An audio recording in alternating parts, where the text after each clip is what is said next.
Además yo tenía pocos años, 3 y medio cuando empezó, no llegaba.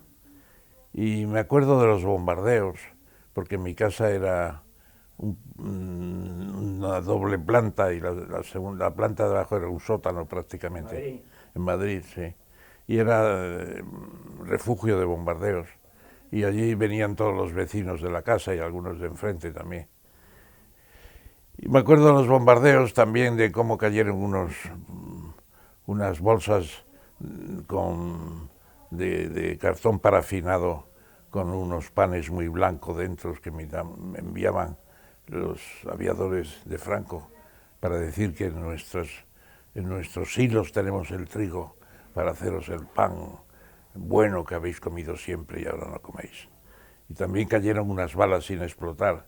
Hicimos un fuego en el jardín y pusimos las balas dentro y nos parapetamos en una casita pequeña que había al lado. Y explotaron las balas. Claro, mi padre armó una cuando se enteró. Y me acuerdo también de la escasez. La escasez. Hambre, los hermanos no pasamos, pero la monotonía de la dieta era sopas de ajo y puré de almortas. Que yo no sé de dónde salieron tantas almortas y tantos ajos. Y yo creo que había clase media sobre todo, y digamos que había hijos de la Victoria y hijos de los rojos, ¿no? Yo estaba entre los hijos de rojos, ¿no? Y en cualquier discusión, cuando la cosa se ponía un poco al rojo vivo, valga la expresión, enseguida decía, claro, tú eres rojo y ¿qué vas a decir? Y tú eres azul y ¿qué vas a decir también, no? Pero afortunadamente ya empezaba a ver, yo creo, cuando yo voy a la universidad, que aterrizo en la universidad del año 51, primero en medicina, inmediatamente después en derecho y luego en derecho y económicas, pues yo encuentro ya una España más, en la juventud más en la línea de la reconciliación. Porque ya personajes como, lo cito en las memorias, el señor Arrese, sobrino del gerifalte de la Falange, pues que tuve amistad con él, la verdad. Luego le perdí de vista. Pues cuando se enteró de yo que yo era un visitante de Pío Baroja, me decía, pero ¿cómo vas a ver a un degenerado como Pío Baroja? Consideraba la generación del 98 como una panda de degenerados, pero Leín Entralgo ya nos había explicado en un libro, la generación del 98, que no eran tan degenerados. Cuando Torres López, el decano de la Facultad de Derecho, nos lleva a Pedro Schwartz y a mí a hablar con el rector, que era Leín Entralgo, porque nos iba a expulsar de la universidad a Pedro y a mí, nos mandó un edicto diciendo, como sigan ustedes así, les expulso de la universidad, y fuimos a visitarle para protestar y nos llevó al rector. Pues ante Leín Entralgo se armó un zipizape que le pusimos verde al decano, a Torres. ¿Y qué le decíamos? Pero parece mentira, señor decano, que usted, habiendo entrado España en las Naciones Unidas, la Carta de las Naciones Unidas dice que son hombres libres en estados libres, y España ya está dentro de las Naciones Unidas. Y el otro se quedaba así, medio aterrorizado. Claro, y Leín Entralgo hacía lo que podía para defendernos sin perder la jefatura de la universidad. Pero claro, a la semana los dos estaban despedidos por su excelencia. El antifranquismo se propagaba, en cierto modo, por la demagogia de los hechos que se dijo, ¿no? Uno viajaba y veía cómo estaba España. España estaba hecha a pedazos. Yo hice el año 53, un viaje de estructura económica por Andalucía y parecía que había terminado la guerra el mes antes. Ruinas, miseria, calles sucias y deterioradas, falta de transportes, todos sin renovar, porque no había un duro. Claro, y había habido años de hambre. Y claro, esa es la demagogia de los hechos. Veíamos que España no funcionaba todavía. Luego ya sí empezó a funcionar, claro. Pero hubo que rectificar toda la política de la autarquía, a la que luego contribuimos como técnicos comerciales del Estado algunos. Claro que hicimos el plan de estabilización. El tío de la América, Enrique Mújica, Javier Pradera y yo mismo. y había fracasado el proyecto de Mújica. Es cierto que estábamos todos, habíamos fracasado todos del Congreso Libre de Estudiantes y estábamos en un paréntesis que no funcionaba ya nada de lo que pretendíamos. Se había prohibido el Congreso y yo dije, lo que hay que hacer es un manifiesto pidiendo las libertades y una España democrática. Hicimos el manifiesto, se estudió después en el Club Tiempo Nuevo con Dionisio Rigojo, Sánchez Mazas, todo aquel personal. Luego apareció Alberto Ruiz Gallardón, su padre, José María, etcétera, etcétera, y aquello tomó un cuerpo de un proyecto nacional, porque se hizo una difusión importante hasta el punto de que se suspendió por primera vez el fuero de los españoles y nos metieron a todos en los calabozos, donde estuvimos. Yo personalmente estuve 9 días, pues se había suspendido el fuero y ya no te podían llevar al juez como máximo en 72 horas, claro. ¿Qué más daba el juez o no el juez si aquello era una dictadura? Pero nos tuvieron 9 días y luego nos llevaron a la cárcel con un arresto gubernativo, pero que se convirtió luego en un proceso judicial que se ventiló el año 60. Cuando yo me casé me dieron un permiso para salir unos días para la luna de miel, que se dice. Porque nosotros visitábamos el local de la 20 Centuria de Falange, que estaba en la universidad y tenía un despacho, y allí íbamos de vez en cuando Mújica y yo a armarla, a sembrar el confusionismo. Y estaba Yegaray, ¿te acordarás de Yegaray? Paco. Claro, y entonces allí de vez en cuando abrían un cajón y enseñaban 2 pistolas que tenía. Yo sé si tenían pistolas, y alguna de esas se debió disparar de malamente y le dio a Miguelito Álvarez. Menos mal que había ya un neurocirujano extraordinario, Sixto Obrador. Y mi padre, que era muy amigo suyo, le llamaba por teléfono, ¿cómo está Miguelito? Claro. Dependía Claro, de su hijo. claro. Y oye, Sixto, a todo lo que puedas, salva al chico. Porque luego dijeron que nos iban a llevar al Sáhara español. Y mi padre me estaba preparando allí para trabajaba en una constructora española que estaba haciendo el aeropuerto de Villacisneros. Y luego dijeron, no, mejor a Guinea. Pero dijeron, Guinea está muy lejos, igual se cae el avión. Y tenemos un problema, dicen que los hemos matado. Y nos dejaron en Carabanchel una temporada y nos soltaron. Luego nos enteramos de que esa primavera, porque esto fue en enero, febrero, el 10 de febrero fue cuando nos detuvieron todos, que por cierto a mí me detuvieron estando en la finca de Luis Miguel Domindín, a donde me había mandado mi padre para sacarme del follón. Y nada, vine con el coche de Luis Miguel a Madrid para detenerme. Me estaba esperándome la policía en casa. De que mi padre tiene un amigo que se llama Doctor Merchán, que era del mismo pueblo que el padre de Luis Miguel, un pueblo que se llama Quismondo, en la provincia de Toledo, muy cerca de Madrid. Y entonces en Quismondo pues se hicieron amigos Luis Miguel y el doctor Merchán. Y ya cuando crecieron, pues el doctor Merchán era médico amigo de mi padre y conocía mucho a Luis Miguel. Y entonces cuando se conocieron, pues ya hicieron buena amistad.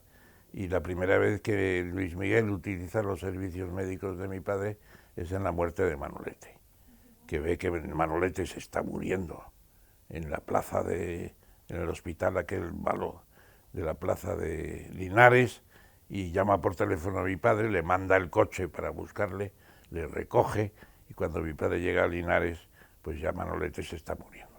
Y mi padre se dio cuenta, porque preguntó cosas, y dice, esto es un choque anafiláctico de una transfusión de sangre que no corresponde con su grupo. Y el choque fue tremendo y murió.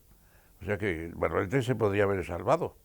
Pero eso lo contó mi padre, me lo contó mucho después, porque por razones corporativas él no quería mezclar a sus amigos los médicos, que habían hecho allí una especie de estropicio, ¿no?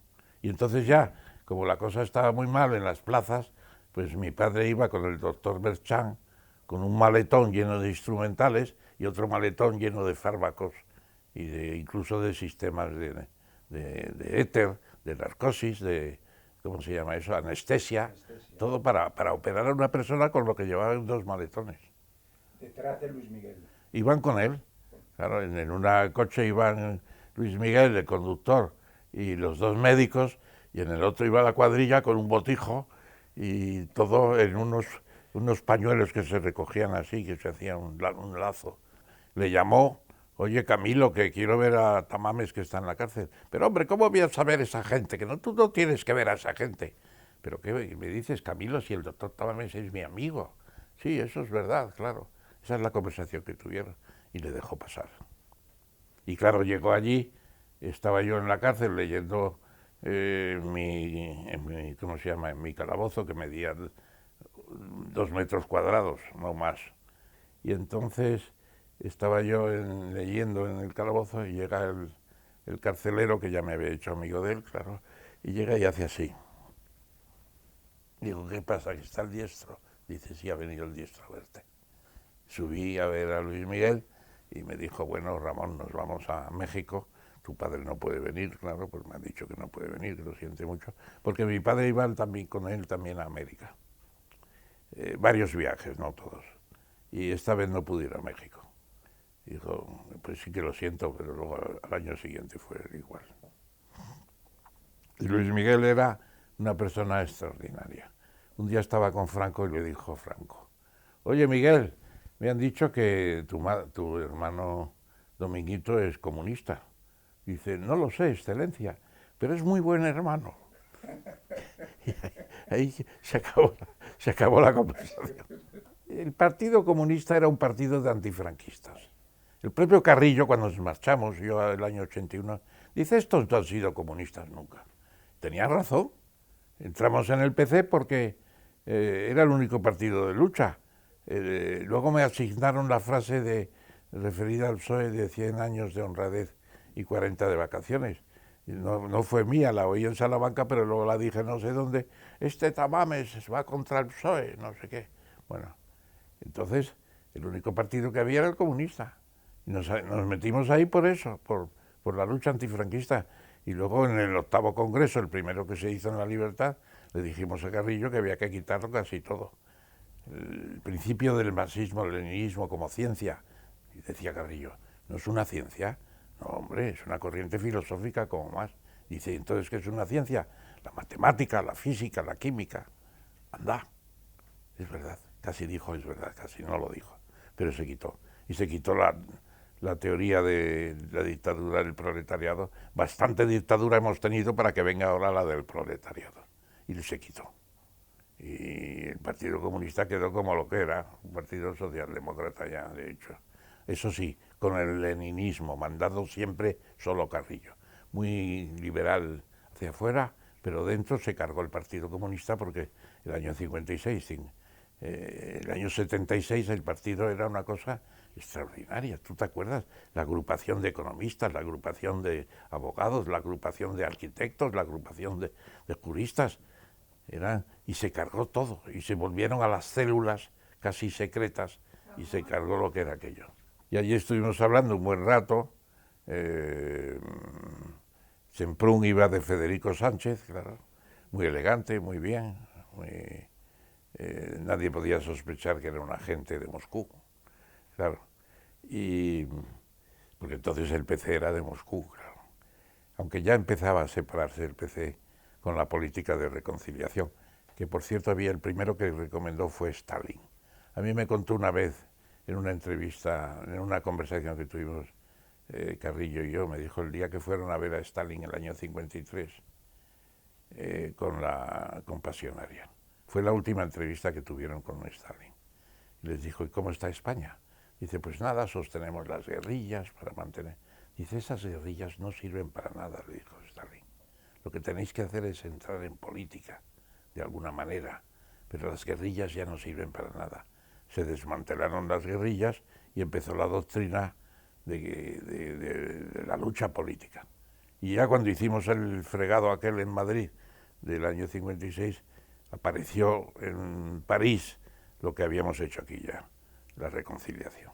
El plan de estabilización es la mejor operación económica que se ha hecho en España nunca.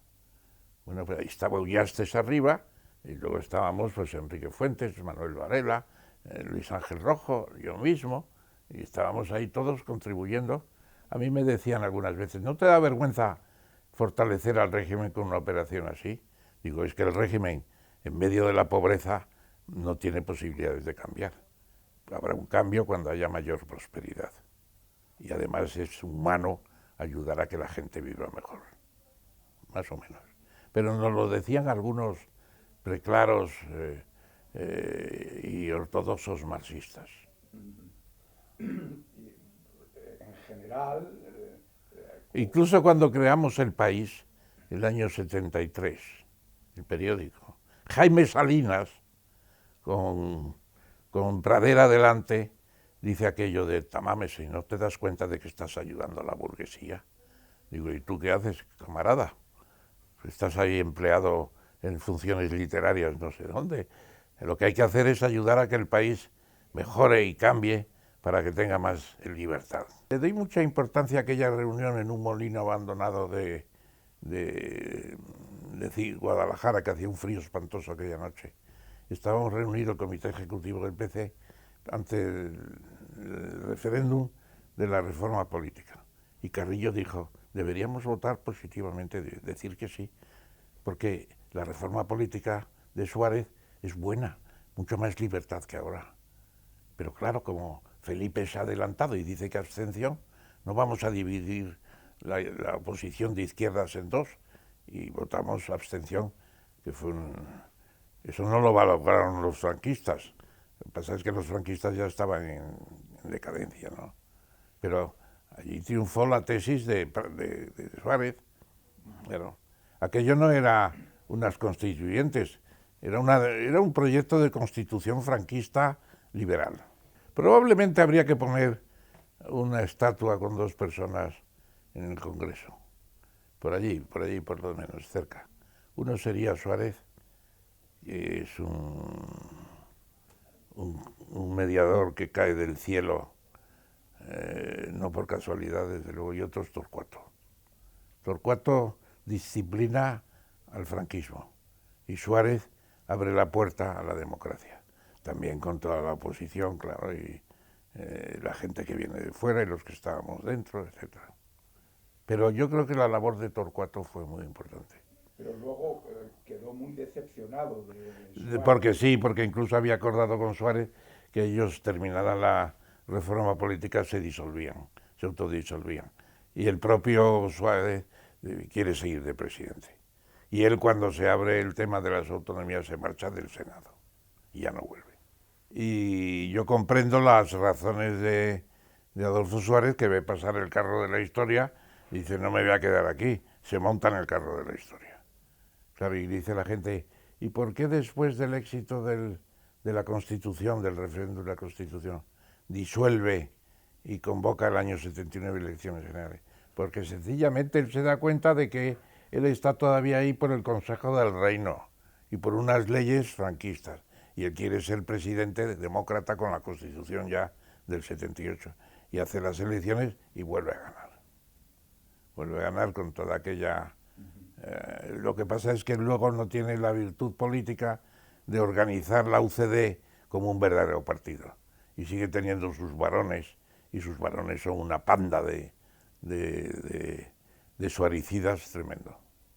Yo conocí a Ceausescu cuando era alcalde en funciones de Madrid yo mismo, y tuve que ir a presentarles mis respetos, que estaba en el Palacio de Aranjuez, porque no era un personal para darle las llaves de la ciudad ni de nada, era un dictador del demonio, nunca mejor dicho. Y allí fuimos, no a rendirle pleitesía, sino a saludarle. Fuimos Marcelino Camacho con su señora, con Josefina. Josefina habla muy bien el francés y Marcelino lo hablaba bastante decoroso. Carrillo, que también hablaba francés, y un servidor lo mismo.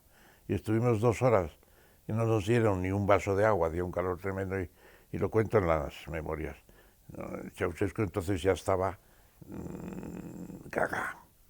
Y claro, 1 año después o 2 años después es cuando le fusilan, después de aquella historia. Sí, se lo diría, porque es cierto que Carrillo tenía buena relación con Ceausescu. Y una relación de Carrillo con Ceausescu fue el regalo de un coche acorazado que se cayó en el primer puerto de montaña porque era un desastre, y que tuve que pedir yo la licencia de importación a Pepe Lladó, que era ministro de Comercio, y Pepe Lladó todos los días que me ve me cuenta la historia de Ceausescu. Y entonces estuve el día antes con Carrillo porque iba a ver a Fraga y pensaba que había que decirle a Fraga que entrara en el gobierno de concentración que pensaba entonces el PC, un gobierno de concentración con Areilza, Tierno Galván, Fraga, con gente. En cierto modo se estaba prefigurando también una especie de UCD más mayor y más señorial, ¿no? Bueno, pues Carrillo todavía estaba en la idea de que Juan Carlos iba a ser el breve. Y no decía ya aquella historia que decía él también, de va a durar lo que un pastel a la puerta de un colegio. También lo dijo. Bueno, no se lo creía. Y yo cuando estuve el año 74, por ahí, les dije hay que cambiar el nombre del partido, no nos vamos a comer una rosca con el nombre del Partido Comunista, porque hay una sensación anticomunista en España feroz. Y luego también le dije que había que tener consideración con Juan Carlos, que iba a ser un rey demócrata. Y eso no se lo creía. Yo creo que tuvo una gran incidencia el rey. Juan Carlos tuvo una gran incidencia. Y además era amigo de Matías Cortés, también conocía yo al rey. Ya en el año 68 conozco al rey, que hace la visita a los ministerios, estamos 2 días enteros con él. Hasta el punto de que él había tenido a Felipe aquellos días, y Carmen conocía mucho al rey de sus tiempos juveniles en Zaragoza. Bueno, y entonces ya sabíamos de esas relaciones, ¿no? Y entonces dice el rey, dice, me han dicho que va usted a tener un hijo en estos días. Digo, sí. Dice, ¿qué prefiere, niño o niña? Me dice Juan Carlos. Digo, a mí me da lo mismo, no es como a usted, que sí le tiene una cierta importancia. Y que ya los he hecho a reír. Bueno, y entonces el rey tenía claro que no podía seguir así. Se lo dijo a Matías un día. Dice, yo quiero tener el Partido Comunista. Matías Cortés no lo contó y le había dicho, ¿y tú tienes amistad con Tamames, no? Y dice, sí. Y dice, ¿está en el PC? Pues creo que sí, Majestad. Y dice, bueno, pues dile que yo lo que quiero tener es un teléfono al lado, y digo, que me pongan con el Partido Comunista, y que me pongan. Estaba Suárez contándolo y decía que le llamaba Felipe en el año 76. Él toma posesión en junio del 76. Y entonces le llamaba Felipe, le decía, legaliza el partido después de las elecciones. No conviene. La idea es que el partido tenía mucha fuerza. Y no era así. Tenía unos manifestantes muy esforzados y gente muy valiente y bregada, pero la España era anticomunista a tope. Contaba una vez Marcelino, cuando estuvimos en la cárcel el año 76, dice, no sé qué va a pasar. Dice, en mi barrio yo he oído, entré en la peluquería y decía, pues si hay que votar, yo votaría al Partido Comunista, pero no me atrevo y voy a votar a los socialistas. Y otro que dice, yo votaría a los socialistas, pero habrá alguna derecha por ahí, ¿no?, que votar. Había mucho miedo. Había miedo. Y algunos decían, te van a robar la mujer y la vaca. Bueno, la mujer que me la roben, pero la vaca no. Y fuimos a la universidad, yo creo que era la Universidad de Columbia, allí en Manhattan, y fuimos a ver a Brzezinski. Era simpático, pero no era cordial. Le interesaba España, pero claro que le interesaba ganar las elecciones. Y no establecía un nexo tampoco tan importante. Pero yo me acuerdo que Pepín le invitó a venir a España. Dijo, no, mire, no voy a... Muchas gracias, pero no voy a aceptar esa invitación. Porque si ganamos las elecciones y gana el señor Carter, vamos a estar muy ocupados. Y si no las ganamos, usted se habrá olvidado de nosotros. Brzezinski estuvo muy bien. Y se conocía el tema de España. Y claro, pues yo creo que si hablaron alguna vez Brzezinski con Jimmy Carter, ¿qué le iba a decir? Pues que estaba con nosotros, con la democracia. Y luego fuimos al National, ¿te acuerdas de la revista esa? International Affairs. Foreign Affairs. Foreign Affairs, al Council for Foreign Affairs fuimos. Y entonces estuvimos hablando allí, Pepín y yo, en inglés.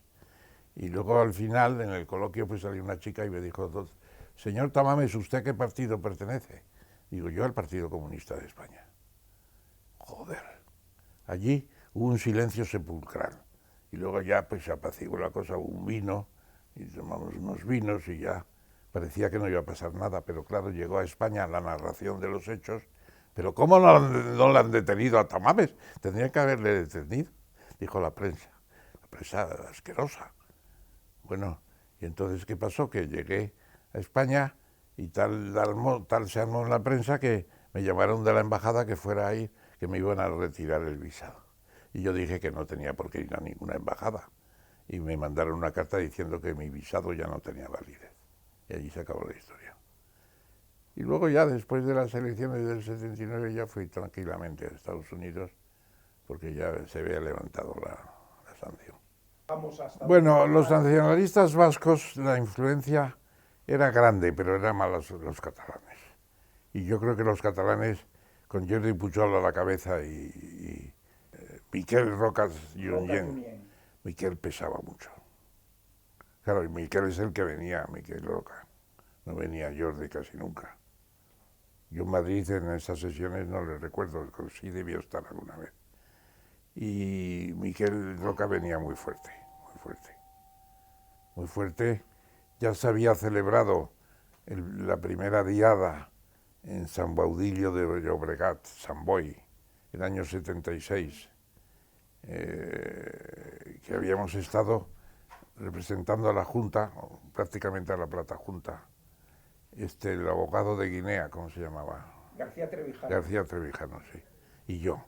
No nos dejaron hablar, pero nos mencionaron con los nombres y la institución. Y se armó una algarada. Yo es el momento que he visto mayor, más encantamiento político en un grupo así, ¿no? Nos saludaron con gran emoción. Bueno, pues allí estuvo ya Roca Junyent y ya marcó las pautas. No de la independencia ni mucho menos, pero sí de un estatuto avanzado.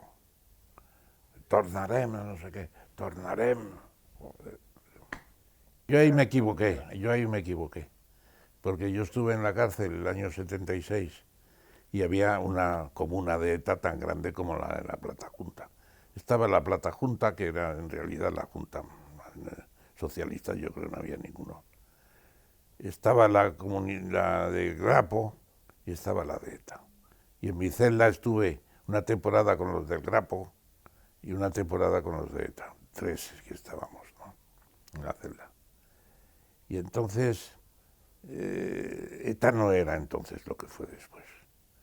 Yo creo que después, claro, eran los asesinos de Melitón Manzanas y de 3 o 4 más, pero no habían empezado. Y yo creo que con la ley de amnistía, se lo dije a Zayus saliendo del Congreso aquel día de la amnistía, digo, bueno, ya estará la cosa en solución. Y dice, ni hablar, Tamames, te equivocas, esto va a ser un desastre, no sé qué dijo.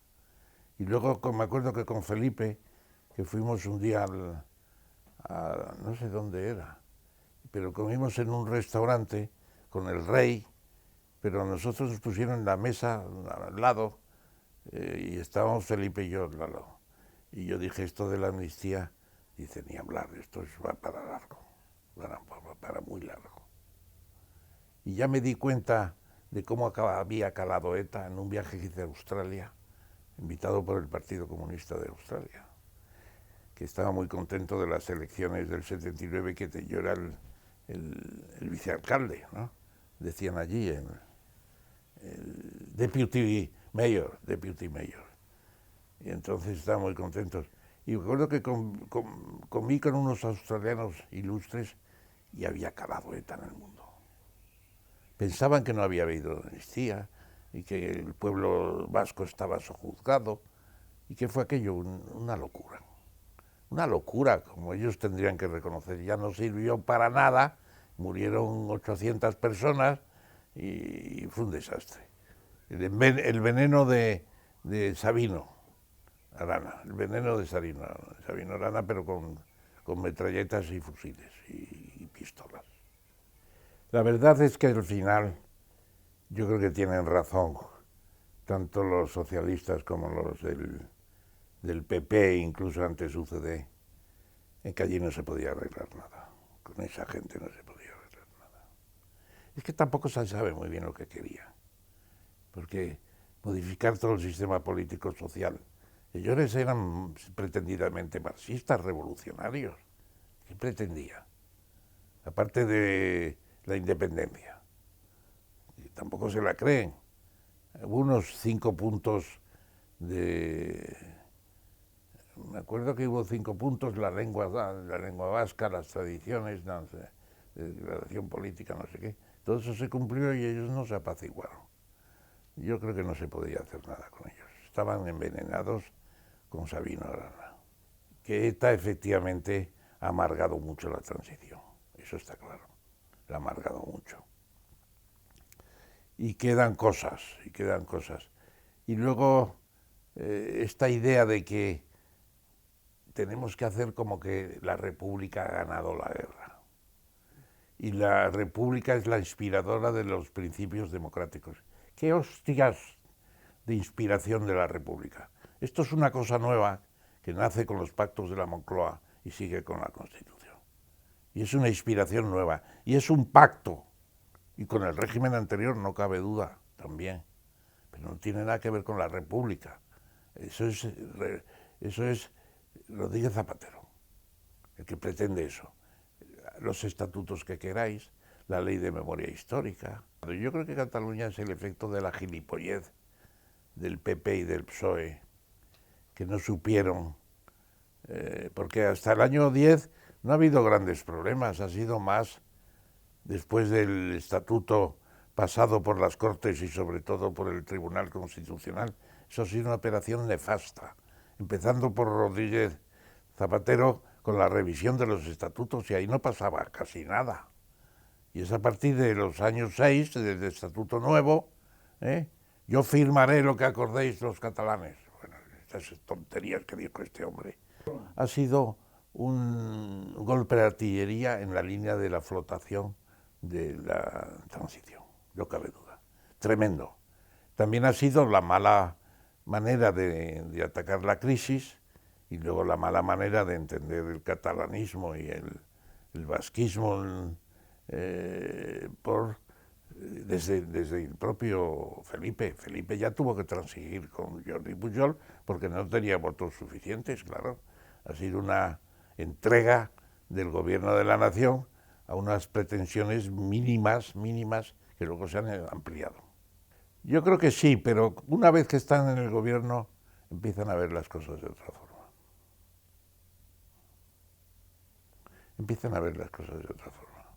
La moqueta, los desfiles, los viajes, los coches, las comidas, servicio, todo, les cambia mucho. Aquello que dijo el maestro Carlos Marx, ¿no? La forma de vida determina la conciencia. La forma de vida determina, como una agrupación que se llamaba Ramón Tamames en Alicante, creo, del PC, me contaron. Les tocó la lotería y se reunieron y dijeron, nosotros éramos comunistas, pero ahora somos ricos. Nos damos de baja en el partido. Ya somos burgueses, ya tenemos dinero. Es un poco de caricatura de algo que debió suceder.